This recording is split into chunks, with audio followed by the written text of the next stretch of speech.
Hello students, RBSC online classes में आप सभी का हार्दिक स्वागत है। आशा करता हूँ आप सभी अच्छे होंगे। मैं भी अच्छा हूँ। स्कूलें खुल चुकी है, लगातार पढ़ाई स्टार्ट हो चुकी है। आप भी हमारे चैनल से लगातार चीज़ें पढ़ते रहिए, सीखते रहिए। और ये जो क्लासेस हैं ये आपके लिए ही चलाई जा रही है। और अच्छे से क्लासेस को देखें, चीज़ों को सीखें। समझ में आ रहा है तो लाइक करें, नहीं आ रहा है तो कमेंट करें। हम आपके लिए यहाँ पे सदैव तत्पर हैं। आपकी जैसी आवश्यकताएं होंगी हम उन आवश्यकताओं को पूरी करेंगे। दूसरी इंपॉर्टेंट बात, नोट्स की फिर से कह रहा हूँ, नोट्स की कोई चिंता नहीं करनी है। नोट्स मिलेंगे, वादा किया है, वादा निभाएंगे। नोट्स दिए गए हैं, कुछ नोट्स डाल दिए गए हैं, कुछ नोट्स प्रोसेस में हैं, जल्दी ही डाल दिए जाएंगे। आपको क्या करना है, आरबीएससी ऑनलाइन ऐप डाउनलोड कर लेनी है। कहाँ से? प्ले स्टोर से। ओके, चलिए आज इंपॉर्टेंट टॉपिक स्टार्ट करेंगे। टक्कर। देखो टक्कर क्या होती है। टक्कर का मतलब आप सभी सीधा ही समझते हो। टक्कर का मतलब सीधा ही होता है दो वस्तुओं का टकराना। और जब दो वस्तुएं टकराती है तो क्या होता है आपको पता ही है, जिसको मारवाड़ी में बोलते हैं बचेड़, है ना, बचेड़ खा गई। तो वो होता है टक्कर। टक्कर होने पे क्या हो सकता है? वस्तु टूट सकती है, वस्तु के वेग में परिवर्तन आ सकता है, वस्तु की गति की दिशा में परिवर्तन आ सकता है, तो कुछ भी हो सकता है। इसका मतलब टक्कर क्या होती है? अगर मैं आपसे पूछूं, टक्कर का सीधा मतलब ये होता है कि दो वस्तुओं का टकराना। दो वस्तुओं का टकराना, टकराना, या ज्यादा अच्छा बोलूं तो मैं ऐसा कह सकता हूं कि दो वस्तुओं पर बल लगना जिसके कारण वेग व गति की दिशा में परिवर्तन होना।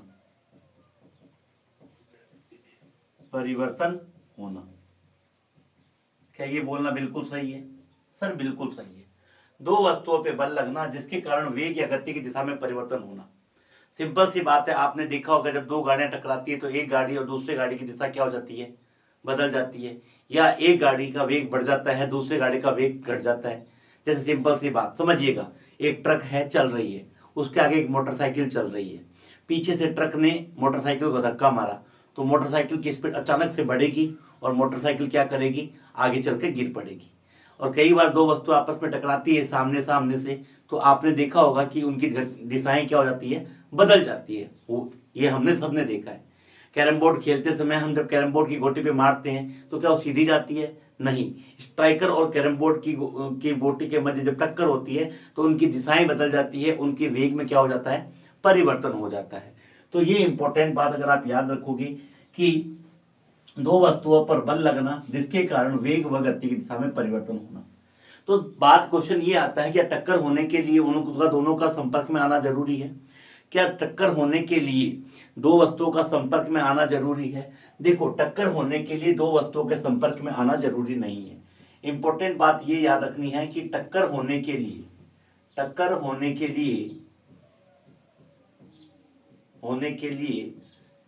दो वस्तुओं का संपर्क में आना जरूरी नहीं है। दो वस्तुओं का भौतिक संपर्क होना, दो वस्तुओं का भौतिक संपर्क होना जरूरी नहीं है। भौतिक संपर्क होना जरूरी नहीं है। भौतिक संपर्क के बिना भी टक्कर हो सकती है। सर कैसे? आपने रदरफोर्ड का एक्सपेरिमेंट पढ़ा होगा। रदरफोर्ड के एक्सपेरिमेंट में क्या हुआ था? अल्फा पार्टिकल आए और न्यूक्लियस से बिना टकराए वो क्या हो गए? किसी अलग अलग कोण पे क्या हो गए थे? विक्षेपित हो गए थे या नहीं हुए थे ना? तो क्या उनके बीच में क्या हुआ? कोई टक्कर हुई? क्या कोई भौतिक संपर्क हुआ? नहीं हुआ। लेकिन उसके अंदर आवेश थे और आवेशों ने एक दूसरे पे क्या लगाया? बल लगाया। तो और बल लगाने के कारण उस वस्तु के वेग और गति की दिशा में क्या हो गया? परिवर्तन हो गया। तो यहां पर इंपॉर्टेंट बात यही ध्यान रखनी है कि टक्कर होने के लिए दो वस्तुओं का भौतिक संपर्क होना जरूरी नहीं है। बिना भौतिक संपर्क हुए भी दो वस्तुएं एक दूसरे पर बल लगा सकती है। जैसे आप चुंबक का उत्तरी ध्रुव, मान लो दो चुंबक लाए, आप एक चुंबक लाए, उसका उत्तरी ध्रुव, इस चुंबक का उत्तरी ध्रुव लाए, तो क्या होता है, ये चुंबक एक दूसरे को क्या करते हैं, प्रतिकर्षित करते हैं। क्या आप इन दोनों को टच किया, संपर्क में लाए, नहीं लाए, बिना संपर्क में लाए भी ये क्या होता है, अपनी दिशाएं बदलता रहता है, नहीं बदलता रहता है, या इसमें गति आती है या नहीं आती है? बिल्कुल सर, आ जाती है। तो इस तरीके से और भी उदाहरण ले सकता हूं। मान लो दो आवेश हैं, एक धनात्मक आवेश है, दूसरा भी धनात्मक आवेश है। तो ये आवेश इस पर बल लगाएगा इधर की तरफ, ये आवेश इस पर बल लगाएगा इधर की तरफ। तो आपको पता है कि दो समान प्रकृति के आवेश एक दूसरे को क्या करेंगे, प्रतिकर्षित करेंगे। तो क्या इनके मध्य संपर्क होना जरूरी था? नहीं था। फिर भी इनकी गति की दिशा में हमने क्या कर दिया, बिना संपर्क हुए परिवर्तन कर दिया। तो ये चीजें क्या होती है, टक्कर होती है। क्लियर है? अब आएंगे टक्कर के प्रकार के बारे में बात करते हैं कि टक्कर के कितने प्रकार होते हैं, कौन कौन से प्रकार होते हैं।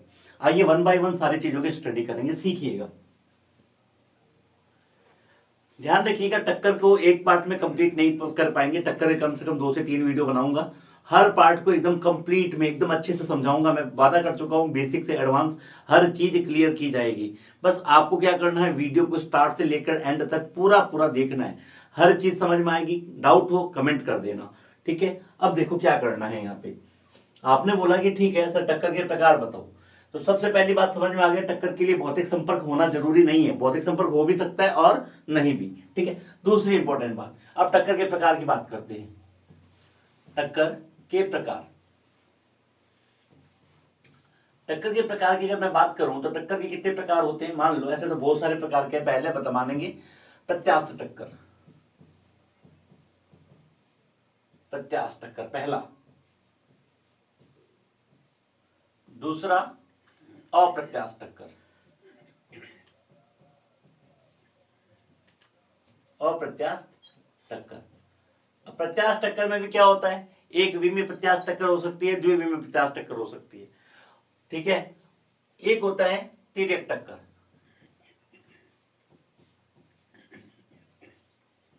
इसके बारे में हम बाद में बात करेंगे, लेकिन बेसिकली 2 तरीके की टक्कर की जाती है, प्रत्यास्थ टक्कर और अप्रत्यास्थ टक्कर।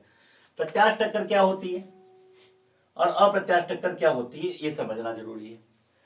देखो, प्रत्यास्थ टक्कर वो टक्कर होती है जिस टक्कर में, हमेशा ध्यान रखना, जिस टक्कर में ऊर्जा की कोई हानि नहीं होती। ऊर्जा की कोई हानि नहीं होती। ऊर्जा की कोई हानि नहीं होती। कौन सी ऊर्जा की? गतिज ऊर्जा की कोई हानि नहीं होती। इंपॉर्टेंट बात यह है, कोई हानि नहीं होती है। लेकिन अप्रत्यास्थ टक्कर में गतिज ऊर्जा की हानि होती है।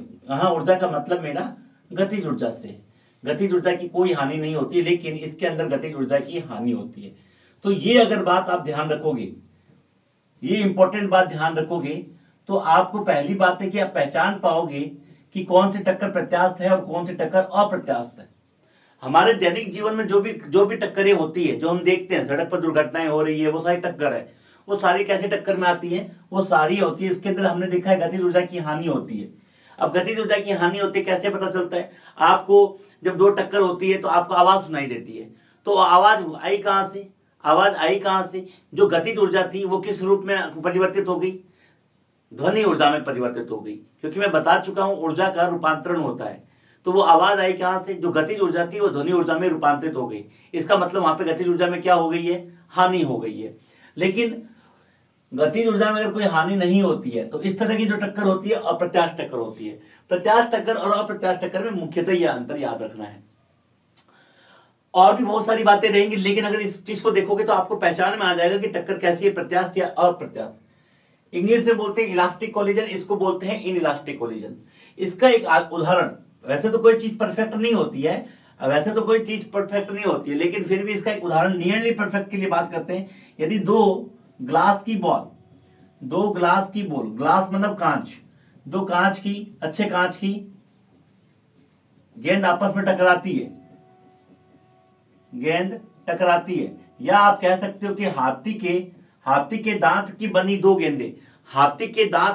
गेंदें अगर आपस में टकराएगी तो हम ये कह सकते हैं कि उनके मध्य जो टक्कर हो रही है वो काफी हद तक प्रत्यास्थ है।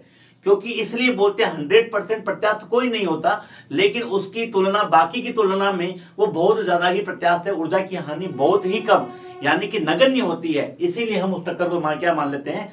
प्रत्यास्थ मान लेते हैं, ठीक है? और अप्रत्यास्थ टक्कर अपने दैनिक जीवन में जो भी आप टक्करें देख रहे हैं वो अप्रत्यास्थ टक्कर है। जैसे कैरम बोर्ड की गोटी है, मान लो आप कैरम खेल रहे हो और आपने स्ट्राइकर से क्या किया, आपने कैरम बोर्ड की गोटी को मारा, कैरम बोर्ड की गोटी को मारा। तो उस समय जो कैरम बोर्ड की गोटी को की जो भी गोटी है, जो भी वो चीज है, उसको आपने मारा तो हिट किया।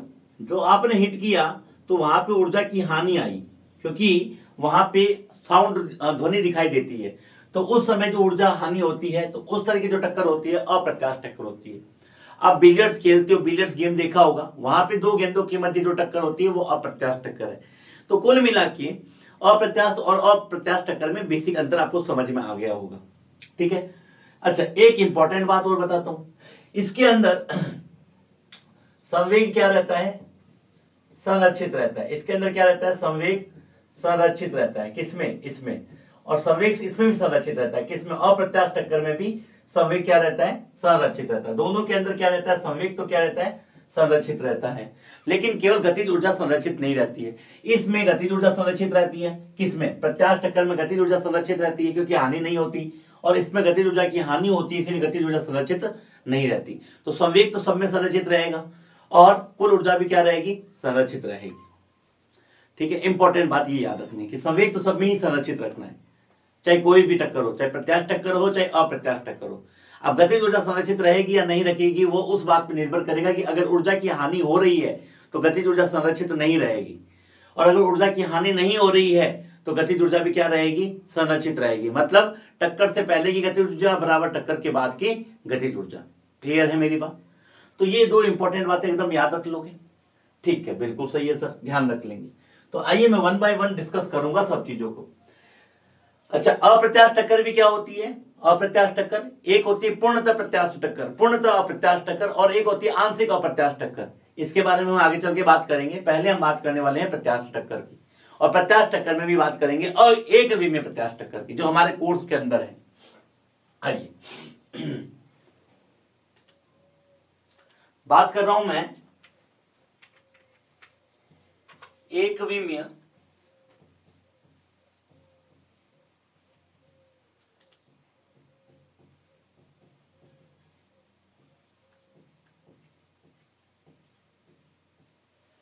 One dimensional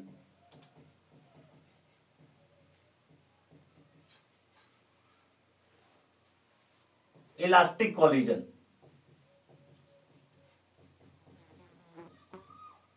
one dimensional elastic collision, one dimensional elastic collision. Sir कैसे करना है?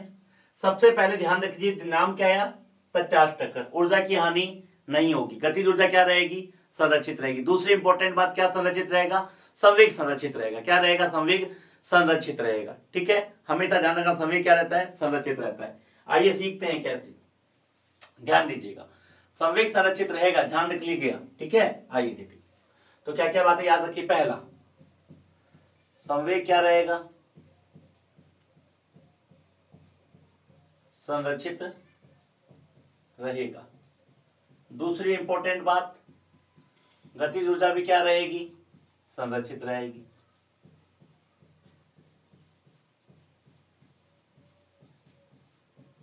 चलिए कैसे रहेगी, आओ सीखेंगे इसको। मान लेता हूं कि मेरे पास दो वस्तुएं हैं। एक वस्तु m1 है, एक वस्तु है A जिसका द्रव्यमान m1 है, एक वस्तु B है जिसका द्रव्यमान m2 है। इसका वेग u1 है और इसका वेग कितना है, u2 है। ठीक है, और एक बार के लिए मैं मान लेता हूं u1 ज्यादा है u2 से। सुनिएगा मेरी बात, u1 ज्यादा है u2 से, तो u1 इसके पास आएगा और इससे टकराएगा। मान लो इन दोनों के बीच टक्कर हुई। अब टक्कर हुई तो टक्कर बहुत छोटे से अंतराल की हो रही है, तो ये इस पे बल लगाएगा और ये भी इस पर क्या लगाएगा, बल लगाएगा। यानी कि A वस्तु पर B लगाएगा, B वस्तु पर A लगाएगा। जब A वस्तु पर B लगाएगा तो कौन सा लगाएगा, FAB, और B वस्तु पर A लगाएगा तो FBA, और दोनों बल बराबर हैं और विपरीत दिशा में है, दिख रहा है ना। लेकिन अगर मैं इसको एक निकाय मान लूं, अगर मैं इसको एक बार निकाय मान लूं तो कुल बल का मान क्या आ गया, 0 हो गया। इसका मतलब बाहर से कोई बल नहीं लग रहा। देखो ना, जितना बल ये इस पे लगा रहा है उतना ही बल ये लगा रहा है। अगर ये निकाय है तो बाहर से तो कोई बल नहीं लग रहा, और अगर कोई बाहर से बल नहीं लग रहा है तो संवेग क्या रहता है, संरक्षित रहता है। और जैसे ही टकराया, टकराने के बाद ये दोनों वस्तुएं मान लो अलग अलग हो गई, अलग अलग हो गई, और ये मान लो v1 वेग से चलने लगी, ये v1 वेग से चलने लगी और ये v2 वेग से चलने लगी। भाई वेग मान लो कुछ भी होगा, टक्कर से वेग में परिवर्तन हुआ, ये लो मैंने कहा टक्कर वेग से पूरे वेग में परिवर्तन किया, गतिज ऊर्जा फिर संरक्षित रहेगी। ठीक है ना, ठीक है। अब इस वेग को परिवर्तन को ये मत समझना कि सर गतिज ऊर्जा में हानि हुई। मैं कहा निकाय की कुल ऊर्जा पहले और निकाय की गतिज ऊर्जा बाद में बराबर रहेगी, ये ध्यान रखना। निकाय की गतिज ऊर्जा पहले और निकाय की गतिज ऊर्जा बाद में बराबर रहेगी। हम यहाँ निकाय की बात करते हैं, जब भी हम दो बॉडी ले रहे हैं तो हम निकाय की बात कर रहे हैं, अकेली वस्तु की बात नहीं करेंगे, अकेली वस्तु की बात नहीं करेंगे। जैसे मान लेता हूं इसकी गतिज ऊर्जा 10 थी, इसकी 20 थी, हो सकता है टक्कर के बाद इसकी 20 हो गई, इसकी 10 हो गई, लेकिन कुल गतिज ऊर्जा भी क्या है, संरक्षित है। क्या है, संरक्षित है। तो गतिज ऊर्जा संरक्षण की बात हम निकाय के लिए कर रहे हैं, समझ में आ रही है। कोई भी बात संरक्षण की बात निकाय के लिए लागू होती है।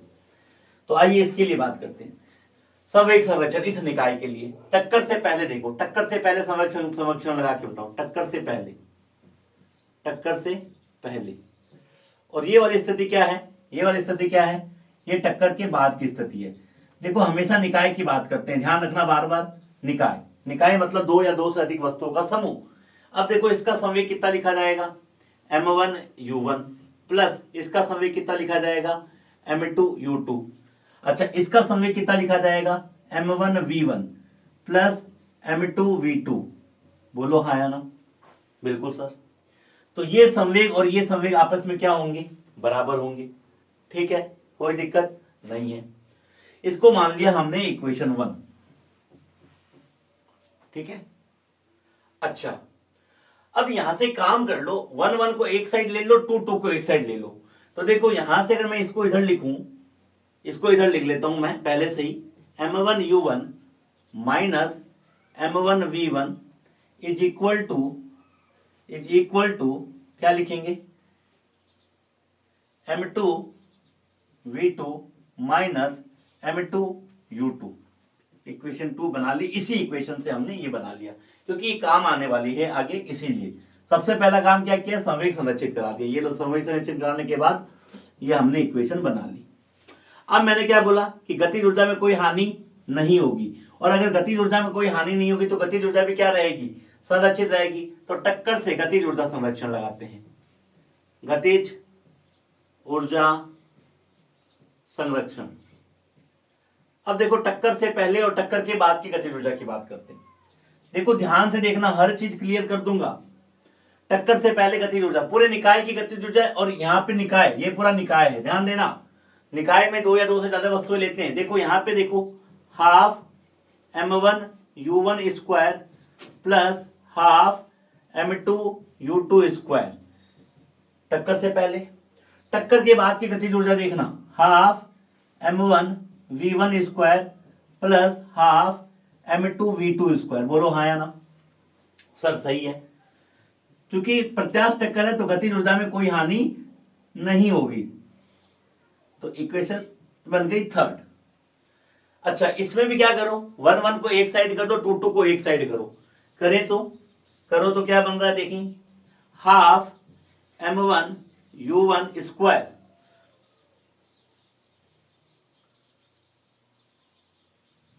देखो, हाफ m1u1 स्क्वायर, ठीक है, प्लस यहां से देखें तो minus half m1v1 square is equal to half m2v2 square minus half m2u2 square. बोलो मेरी बात समझ में आ रही है, क्लियर है एकदम, ठीक है। अब यहां से देखो कॉमन क्या आ सकता है, सर हाफ कॉमन आ सकता है, हाफ कॉमन ले लो। और क्या कॉमन आ सकता है, m1 कॉमन आ सकता है। तो u1 square minus v1 square is equal to half m2v2 square minus u2 square. बराबर है सर, बिल्कुल सर बराबर है। क्या क्या कर सकता है देखो, सर हाफ से हाफ कैंसिल आउट हो सकता है, बिल्कुल हो सकता है। तो यहां देखना, इस फॉर्मूले को मैं ऐसा लिख सकता हूं क्या, ए स्क्वायर माइनस बी स्क्वायर, ए स्क्वायर माइनस बी स्क्वायर लिख सकता हूं क्या? तो ये लीजिए सर ए माइनस बी, और यहां से लिख दिया ए प्लस बी, और यहां से हमने क्या लिखा, m2 is equal to A plus B और ए माइनस बी। उम्मीद कर रहा हूं आपको मेरी बात पूरी अच्छे से समझ आ गई होगी। एकदम आसान है, हर स्टेप को मैंने एकदम खोल के समझा दिया है। इस इक्वेशन को नाम दिया इक्वेशन 4। अब जरा ध्यान देना, इक्वेशन जो 2 है और इक्वेशन 4 है, इसमें कुछ ना कुछ समानता दिख रही है या नहीं दिख रही है? इक्वेशन 2 और इक्वेशन 4 को देखो, यहां पर भी देखो u1 v1 आ रहा है, u1 v1 आ रहा है, यहां पर v2 माइनस u2 आ रहा है, v2 माइनस u2 आ रहा है। एक काम करो, इक्वेशन 4 को इक्वेशन 2 से डिवाइड करता हूं, इक्वेशन 4 को इक्वेशन 2 से डिवाइड करता हूं। तो चलिए मैं इक्वेशन 4 को पहले लिख लेता हूं, इक्वेशन 4 को इक्वेशन 2 से डिवाइड करना है, ठीक है? इक्वेशन 4 को इक्वेशन 2 से डिवाइड करना है, u1 minus v1, u1 plus v1।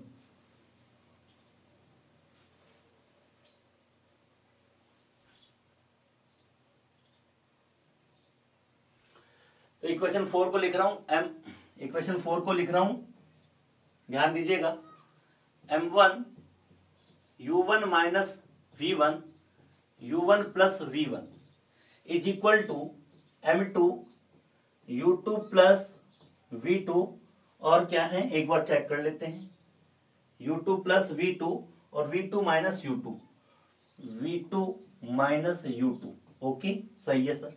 ये तो इक्वेशन मेरी कौन सी थी, 4th थी। और एक और इक्वेशन देख लेते हैं कौन सी है, एक और इक्वेशन, सेकेंड इक्वेशन कौन सी है, एक बार चेक कर लेते हैं, m1 u1 m1 v1 v2 u2 v2 u2 m2 v2 minus m2 u2 is equal to m1 v1 m1 u1 minus m1 v1। चलिए ये हमने इक्वेशन 2 भी लिख ली, कोई बात नहीं। इन दोनों इक्वेशन को मैं क्या कर रहा हूं, डिवाइड कर रहा हूं। अब जैसे ही डिवाइड करूंगा, ध्यान दीजिएगा, इस इक्वेशन को मैं कैसा लिख सकता हूं, अगर ध्यान से देखो तो इस इक्वेशन में मैं m1 कॉमन ले लेता हूं। तो m1 जैसे ही कॉमन लूंगा, जैसे ही m1 कॉमन लूंगा, ये क्या बनेगा, u1 माइनस v1 बनेगा। और यहां पे जैसे ही m2 कॉमन लूंगा, m2 कॉमन लूंगा, क्या बनेगा, v2 माइनस u2 बनेगा। बोलो हाँ या ना? इन दोनों इक्वेशन को आप क्या कर दो, डिवाइड कर दो। इन दोनों इक्वेशन को आप क्या कर दो, डिवाइड कर दो। डिवाइड करने का फायदा देखो क्या हो रहा है सर m1 से m1 साफ, m2 से m2 साफ, u1 माइनस v1 साफ, v2 माइनस u2 साफ, क्या बचा sir, u1 plus v1 is equal to u2 plus v2। और इसको मैं लिख सकता हूं u1 minus u2 is equal to v2 minus v1। ध्यान दीजिएगा, ये टक्कर से पहले का वेग है और ये टक्कर के बाद का वेग है। इसको हम बोलते हैं u1 का वेग बड़ा है u2 से, तो u1 किसके पास जाने की कोशिश करेगा, याद कीजिए u1 का वेग बड़ा था किससे, u2 से, तो u1 किसके पास जाने की कोशिश करेगा, u1 u2 के पास जाने की कोशिश करेगा। तो इसको बोलते हैं सामीप्य का वेग। क्या बोलते हैं, सामीप्य का वेग, सामीप्य का वेग। और इसको बोलते हैं, टक्कर के बाद दोनों वस्तुएं अलग हो जाती है, टक्कर के बाद दोनों वस्तुएं अलग हो जाती है, तो इनको बोलते हैं अलगाव का वेग। क्या बोलते हैं, अलगाव का वेग, अलगाव का वेग। क्या बोलते हैं, अलगाव का वेग। और ध्यान रखिएगा, ये इंपॉर्टेंट बात समझ में आ जानी चाहिए, यहीं से सारी बातें क्लियर हो जाएगी, यहीं से सारी बातें क्लियर हो जाएगी, यहीं से सारी बातें यहां मैं क्लियर कर देता हूं। अगर इसको हम बोलते हैं प्रत्यावस्थान गुणांक, क्या होता है यहीं से समझा देता हूं। प्रत्यावस्थान गुणांक क्या होता है, प्रत्यावस्थान गुणांक क्या होता है, ये बोलता है अलगाव का वेग, अलगाव का वेग, अलगाव का वेग बटा सामीप्य का वेग, अलगाव का वेग बटा सामीप्य का वेग क्या बनता है, प्रत्यावस्थान गुणांक, जिसको ई से लिखते हैं। क्या लिखते हैं, ई से। यह एक विमाहीन राशि है, ध्यान रखना, यह कैसी राशि है, एक विमाहीन मात्रकहीन राशि है। विमाहीन मात्रकहीन राशि है, मात्रकहीन राशि है। ये क्या बताती है? ई हमें ये बताती है कि टक्कर प्रत्यास्थ है या अप्रत्यास्थ, टक्कर प्रत्यास्थ है या अप्रत्यास्थ, प्रत्यास्थ है या अप्रत्यास्थ। अगर मान लो टक्कर, अगर मान लो टक्कर पूर्णतः प्रत्यास्थ है, पूर्णतः प्रत्यास्थ है, ध्यान देना, पूर्णतः प्रत्यास्थ है, तो ई का मान 1 होता है। याद रख लेना इसको, ई का मान अगर 1 दिख जाए तो समझ जाना टक्कर पूर्णतः प्रत्यास्थ है। और अगर टक्कर पूर्णतः अप्रत्यास्थ है, पूर्णतः अप्रत्यास्थ है, अप्रत्यास्थ क्या होता है मैं सब बताऊंगा तुम्हें। अगर टक्कर पूर्णतः अप्रत्यास्थ है तो ई का मान 0 हो जाएगा। और टक्कर आंशिक रूप से प्रत्यास्थ है, आंशिक प्रत्यास्थ है या आंशिक अप्रत्यास्थ है, आंशिक प्रत्यास्थ है या आंशिक अप्रत्यास्थ है, कुछ भी बोलो एक ही बात है। ई का मान किसके बीच में आएगा? 0 से 1 के बीच में आएगा। इसको तो तुम रट ही लो, इसको याद कर लो, ये बहुत काम आएगा। तो देखो तो मैंने क्या लिखा, प्रत्यावस्थान गुणांक बराबर अलगाव का वेग बट्टा सामीप्य का वेग। तो जरा देखो तो अलगाव का वेग कितना है? v2 माइनस v1 बट्टे u1 माइनस u2 बट्टे u1 माइनस u2, इसी को बोलते हैं प्रत्यावस्थान गुणांक। इस प्रत्यावस्थान गुणांक से हमें टक्कर के बारे में जानकारी मिलती है कि टक्कर कैसी है। अगर पूर्णतः प्रत्यास्थ है तो ई का मान क्या हो जाएगा? 1। ई का मान 1 का मतलब है सामीप्य का वेग और अलगाव का वेग एक दूसरे के बराबर हैं। सामीप्य का वेग अलगाव का वेग एक दूसरे के बराबर हैं। सामीप्य का वेग अलगाव का वेग एक दूसरे के बराबर हैं। एकदम याद रख लेना, इसको रट लो, इसको एकदम रट लो। ठीक है सर। अब मुझे ये बताइए सर, मुझे v1 और v2 का मान निकालना है। क्वेश्चन के अंदर u1 u2 दे रखा होगा। प्रत्यास्थ टक्कर में जो भी क्वेश्चन करोगे u1 और u2 के बारे में आपको पता होगा, u1 और u2 के बारे में आपको पता होगा, m1 m2 के बारे में पता होगा, लेकिन v1 और v2 का मान आपको निकालना है। सर कैसे निकालेंगे? सर कैसे निकालेंगे?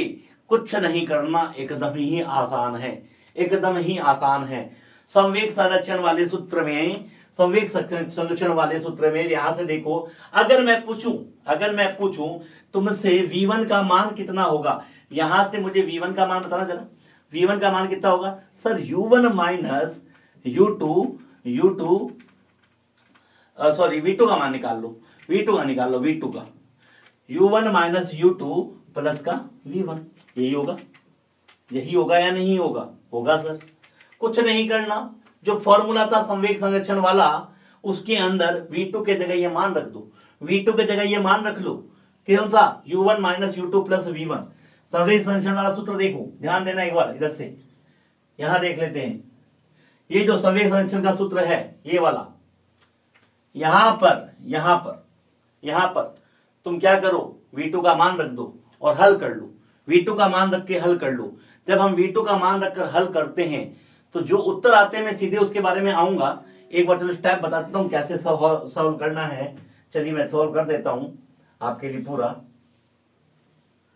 v2 बराबर u1 minus u2 plus v1, v2 बराबर u1 minus u2 plus v1। और संवेग संरक्षण का सूत्र हमने लिखा था m1 u1 plus m2 u2 बराबर m1 v1 plus m2 v2। इस क्वेश्चन में रख दीजिए ये मान रख दीजिए, उत्तर आ जाएगा m1 u1 plus m2 u2 बराबर m1 v1 प्लस m2, और v2 का मान कितना है?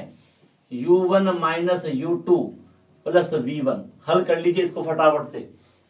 m1 u1 plus m2 u2 बराबर m1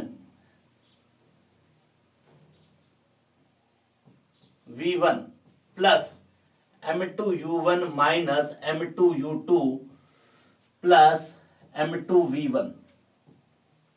ये लीजिए हमने लिख दिया।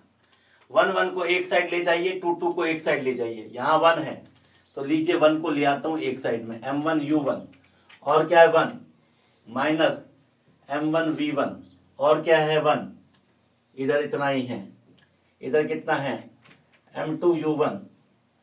1 1 को एक साइड ले जाइए, सॉरी 1 1 को एक साइड ले जाइए, तो 1 1 को एक साइड ले जाइए तो क्या हो जाएगा? यहां से पहले चेक कर लेते, कोई कट तो नहीं रहा ना। पहले अगर कोई कट रहा है तो उसको कटा दो, यहां से कोई कट रहा है तो कटा दो। m1v1, देखो कोई कट रहा है क्या, m1v1 m2v1 m2u2 माइनस का, कोई दिक्कत नहीं, कोई नहीं कट रहा है। अगर कोई नहीं कट रहा है तो इसका मतलब यहां तक हमारी बात सही है, तो यहां तक हमने लिख दिया m1v1। चलिए अब क्या करना है, अब हमें यहां से किसकी वैल्यू चाहिए, v1 की वैल्यू चाहिए। किसकी चाहिए, v1 की वैल्यू चाहिए। तो चलिए v1 की वैल्यू निकालने के लिए क्या करें, यहाँ पे तो v1 को एक साइड कर दो और बाकी को एक साइड ले आओ। चलो इधर देखते हैं, m1u1 plus m2u2 minus m2u1 plus m2u2 is equal to m1v1 plus m2v1। Okay ठीक है सर। अब यहां से देखो ये टर्म और ये टर्म को देखो ध्यान से, ये टर्म और ये टर्म को ध्यान से देखो, तो क्या आएगा m1 minus m2 into u1, और ये टर्म और ये टर्म को ध्यान से देखो तो क्या बन के आ गई 2m2u2 बन के आ गई, इज इक्वल टू यहां से देखो m1 प्लस m2 इंटू क्या आ गई v1 आ गई सर। तो यहां से v1 की वैल्यू कितनी निकल के आ जाएगी, ध्यान दे देना। इस m1 m2 को इसके नीचे ले आऊं तो ये क्या बनेगा m1 minus m2 upon m1 plus m2 into u1 plus दोनों के नीचे डिवाइड होगा, मल्टीप्लाई है तो दोनों के नीचे डिवाइड होगा, upon m1 plus m2 that is equal to the v1। तो v1 निकाल लिया। अगर आपको v2 निकालना है, अगर आपको v2 निकालना है, अब कुछ नहीं करना, v1 निकल गया ना, अब v2 के लिए मैं इतनी मेहनत नहीं करूंगा। v2 निकालने के लिए कुछ नहीं करना, जहां 1 है वहां 2 कर दो, जहां 2 है वहां 1 कर दो। v2 निकालने के लिए कुछ नहीं करना, जहां 1 है वहां 2 कर दो, जहां 2 है वहां 1 कर दो। देखो मैं क्या कर रहा हूं, जहां 1 है वहां 2 कर दो, जहां 2 है वहां 1 कर दो। v2 निकालने के लिए यहाँ 1 है यहाँ 2 कर दो, यहाँ 2 है यहाँ 1 कर दो, अपॉन यहाँ 2 है यहाँ 1 कर दो, जहां 1 है वहां 2 कर दो, यहाँ 1 है यहाँ 2 कर दो, बस यहाँ 2 ये तो है, ये सब्सक्रिप्ट में जो भी है चेंज कर लो, m1 u1 upon m2 plus m1। बोलो मेरी बात समझ में आई या नहीं आई, एकदम आसान है। अगर किसी तरीके से आपने v1 निकाल लिया तो v2 निकालना एकदम आसान हो जाता है, बस 1 की जगह 2 करना है, 1 की जगह क्या करना है 2 करना है। मेरी बात समझ में आ गई होगी, उम्मीद कर रहा हूं इस तरीके से हम v1 और v2 का मान निकाल सकते हैं। क्या निकाल सकते हैं, v1 और v2 का मान हम निकाल सकते हैं। अब देखो स्थितियां क्या हो सकती है, अगर स्थितियों में अगर मैं बात करूं स्थितियों में, तो स्थितियां क्या बन सकती है, आपको ये इंपॉर्टेंट बात याद रखनी है। यहाँ पे इंपॉर्टेंट बात आपको याद रखनी है कि v1 और v2 का मान इस तरीके से निकालना है, रटना नहीं है। एक फॉर्मूला अगर याद रख लोगे दूसरा अपने आप निकल के आ जाएगा, ठीक है। अब देखो क्वेश्चन में क्या आ सकता है, क्वेश्चन में क्या हो सकता है, कंडीशन बना सकते हैं। कंडीशन क्या बना सकते हैं, कंडीशन क्या बना सकते हैं, कंडीशन ये बना सकते हैं कि ये वस्तु जो इसका द्रव्यमान भी m है, ये u1 वेग से चल रही है, ये वस्तु है इसका द्रव्यमान भी m है और ये u2 वेग से चल रही है, और दोनों टक्कर कर गई। दोनों टक्कर करने के बाद इनके वेग कितने होंगे, अगर दोनों के द्रव्यमान समान है और दोनों के वेग u1 और u2 हैं, ठीक है, तो टक्कर के बाद इनके वेग कितने हो जाएंगे, टक्कर के बाद इनके वेग यानी कि v1 और v2 का मान निकालना है। कुछ नहीं करना, टक्कर प्रत्यास्थ है, आपको पता है v1 और v2 के लिए फॉर्मूला ये रहा। तो यहां से देखिए अगर v1 का मान निकालना चाहूं तो जब जैसे ही आप यहां रखोगे m माइनस m कितना हो जाएगा, ये वाले टर्म कितनी हो जाएगी 0। और यहाँ पे देखो, यहाँ पे फिर आए देखेंगे, देखो पहली वाली टर्म तो कितनी हो जाएगी, दोनों द्रव्यमान बराबर होने के कारण 0। लेकिन यहां देखो 2m u2 बटे m प्लस m कितना हो गया 2m हो गया, 2 से 2 गया, m से m गया, यानी कि v1 बराबर कितना निकल के आ गया u2 निकल के आ गया। क्या निकल के आ गया, u2 निकल के आ गया। और v2 बराबर क्या निकल के आ गया, ध्यान से देखें, v2 बराबर फिर से देखो m माइनस m, ये वापस 0 हो जाएगा, तो पहली टर्म फिर से 0 हो जाएगी। और दूसरी टर्म को अगर ध्यान से देखो, m1 का मान तो m है, u1 but m plus m कितना बन गया 2m, m से m गया, तो v2 बराबर क्या बन के आ गया u1 बन के आ गया। तो मैंने क्या देखा, टक्कर के बाद वेग बदल गए हैं। अगर दोनों वस्तुओं का द्रव्यमान समान है और u1 और u2 से जा रहे हैं तो टक्कर के बाद वेग बदल गए हैं। देखो तो u2 का वेग v1 को मिल गया है और u1 का वेग v2 को मिल गया है। इसका मतलब अगर मान लो u1 10 मीटर पर सेकेंड था और u2 20 मीटर पर सेकेंड था, तो टक्कर के बाद v1 का मान हो गया 20 मीटर पर सेकेंड और v2 का मान हो गया 10 मीटर पर सेकेंड, क्योंकि टक्कर के बाद वेग क्या हो रहे हैं, परिवर्तन हो रहे हैं। ध्यान से देखो, ये u1 किसके बराबर आ गया, v2 के बराबर आ गया। ध्यान से चेक कर लो, ध्यान से चेक कर लो, चेक कर लो। इस तरीके से देखो मान बदल रहा है, u2 v1 के बराबर हो गया है, u2 v1 के बराबर हो गया है और v2 u1 के बराबर हो गया। v2 किसके बराबर हो गया है, u1 के बराबर हो गया। उम्मीद कर रहा हूं बात एकदम समझ में आ रही होगी। अच्छा, अगर मान लो ऐसा हो जाए कि एक वस्तु तो चल रही है और दूसरी वस्तु विराम में है, एक वस्तु चल रही है दूसरी वस्तु विराम में और दोनों का मास समान है। अगर कंडीशन यूं आ जाए तो कैसे करेंगे कि अगर एक वस्तु, दोनों वस्तुओं का द्रव्यमान समान है, इसका भी समान है और इस दोनों का समान है, और ये u1 है और ये u2 का मान मान लो 0 है, तब टक्कर के बाद क्या हो जाएगा, तब टक्कर के बाद क्या हो जाएगा, टक्कर के बाद क्या निकालना है, v1 और v2 का मान निकालना है, v1 और v2 का मान निकालना है। फॉर्मूला आपके पास पड़ा है, फॉर्मूला आपके पास पड़ा है। देखो यहाँ पे कि यहाँ पे आपको फॉर्मूला पड़ा है। देखो क्या करना है कि द्रव्यमान समान है, द्रव्यमान समान है तो m माइनस m ये तो 0 हो जाएगा। लेकिन इस फॉर्मूले में जैसे ही आप m2 रखोगे, m2 का मान तो m है और m2 कैसा है, m2 कैसा है, m2 कैसा है, m के बराबर है। और u2 क्या है, देखो इस क्वेश्चन के अंदर u2 क्या है, u2 0 है, u2 कितना है, 0 है। ध्यान से देखना, अगर u2 0 है तो v1 का मान कितना हो जाएगा, यहां से तो v1 का मान निकल के आएगा 0, v1 का मान आ जाएगा 0। लेकिन v2 का मान कितना निकल के आएगा सर, v2 का मान निकालने के लिए ये पार्ट तो 0 हो जाएगा क्योंकि द्रव्यमान समान है, द्रव्यमान समान होने के कारण ये तो आपस में कट जाएंगे, ये 0 हो जाएगा। लेकिन m1 2m1, यहां से ध्यान देखो, 2m1 u1 upon m1 plus m2 u जाएगा, 2m1 u1 upon m1 plus m2 u जाएगा, 2m1 u1 upon m1 plus m2 u आएगा। और आपको पता है कि 2m1 u1 2mu बटे m प्लस m कितना होता है, 2m, कट जाएगा तो v2 बराबर क्या आ गया, u आया या नहीं आया। तो क्या देख रहे हो आप, अगर दोनों वस्तुएं में एक वस्तु गतिशील है और दूसरी वस्तु विराम में है, तो टक्कर के बाद हुआ क्या, टक्कर के बाद पहली वस्तु तो विराम में आ जाएगी, पहली वस्तु तो विराम में आ जाएगी और दूसरी वस्तु का जो वेग होगा वो पहली वस्तु के बराबर हो जाएगा, दूसरी वस्तु का जो वेग होगा वो पहली वस्तु के बराबर आ जाएगा। कुछ नहीं किया मैंने इस इक्वेशन में केवल मान रख दिया, इस इक्वेशन में कंडीशन के मान रख दिए और आंसर निकाल दिए। इस तरीके से आप कोई भी क्वेश्चन को हल कर सकते हो, कोई भी क्वेश्चन को हल कर सकते हो। कुछ नहीं करना, क्वेश्चन के अंदर सीधे सीधे मान दे रखे होंगे। जैसे एक क्वेश्चन है मेरे पास, मान लो एक वस्तु है 5 kg की, इसका वेग है 5 मीटर पर सेकेंड, और एक वस्तु है हमारे पास 3 kg की और इसका वेग है मेरे पास 3 मीटर पर सेकेंड। टक्कर हुई और टक्कर के बाद इनके वेग को निकालना है, टक्कर के बाद इनके वेग को निकालना है। ध्यान दीजिएगा, टक्कर के बाद आपको इसके वेग को निकालना है। ये क्वेश्चन आपके लिए मैं छोड़ रहा हूं, कुछ नहीं करना, आप खुद आंसर निकालिएगा, कमेंट बॉक्स में पोस्ट कीजिएगा। v1 और v2 के फॉर्मूले दे रखे हैं हमने आपको, v1 और v2 के ये फॉर्मूले देख लीजिए एक बार। ये देखिए v1 और v2 के फॉर्मूले हमें देख रखे हैं, ये देखिए v1 और v2 के फॉर्मूले दे रखे हैं। m1 का मान दे दिया, m2 का मान दे दिया, u1 का मान दे दिया और u2 का मान दे दिया। ध्यान से दीजिएगा कि देखो m1 का मान दे दिया, m2 का मान दे दिया, u1 का मान दे दिया, u2 का मान दे दिया। आपको v1 और v2 का मान कैलकुलेट करना है उस फॉर्मूले में रख के, बस उस फॉर्मूले में रख दीजिए, आपका आंसर आ जाएगा। एकदम आसान, एकदम आसान। बोलो कोई दिक्कत, बोलो कोई दिक्कत, कोई दिक्कत नहीं। इस क्वेश्चन को आपको ट्राई करना है, कमेंट बॉक्स में अपने आंसर को पोस्ट करना है। इस तरीके से बहुत सारे क्वेश्चन को हल किया जा सकता है।